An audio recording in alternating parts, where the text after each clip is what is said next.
तृतीय आपण राशि अनुसार ये द्रव्य क्रय करंतु बहुत भल शुभ हम माँ महालक्ष्मी आपन को आशीर्वाद प्राप्त करेंगे वर्ष तमाम आपणकर अभाव रहिबो नाही।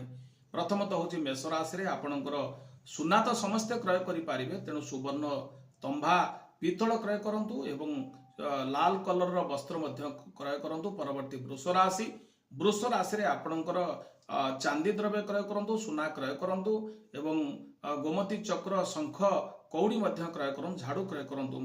मिथुन राशि रे सुवर्ण तंभा एवं चांदी मध्य क्रय करि पारिबे।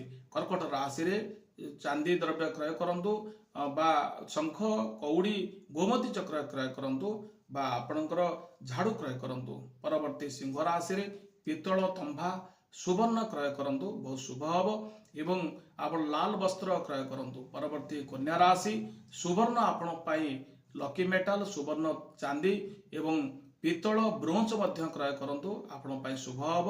सबुज रंगर वस्त्र क्रय करंतु। परवर्ती आपणकर तुला राशि रे आपणकर चांदी द्रव्य क्रय करंतु सुवर्ण क्रय करंतु एवं शंख कौड़ी गोमती चक्र क्रय करंतु झाड़ू क्रय करंतु। बिछा राशि रे जेहेतु मंगलंग्र लकी मेटाल होची कफर बा तंभा सुवर्ण ब्रोंज क्रय करंतु एवं सबुज बा रक्त वर्णर आपणकर जदि कपड़ा क्रय करेंगे बहुत शुभ हब। परवर्ती धनुराशि रे सुवर्ण होची आपण पाई लकी मेटाल तेणु सुवर्ण क्रय करंतु चांदी क्रय करंतु पितल क्रय करंतु एवं हलदी वर्णर पीत वस्त्र क्रय करंतु भगवान उद्देश्य समर्पण करंतु। परवर्ती मकर राशि रे सिल्वर ही क्रय करंतु सुवर्ण क्रय करि पारिबे।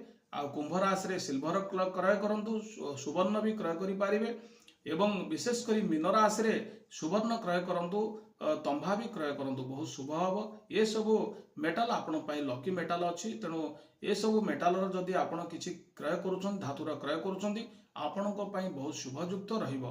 परवर्ती जदि आपण क्रय करूछन आपणक पाखरे पर्याप्त पैसा नाही बा अर्थर सामर्थ्य नाही ता बदल रे आपण शंख कौड़ी गोमती चक्र खंड हलदी ठाकुरंकर वस्त्र बासन बा झाड़ू ये सब द्रव्य मध्य क्रय करि पारिबे।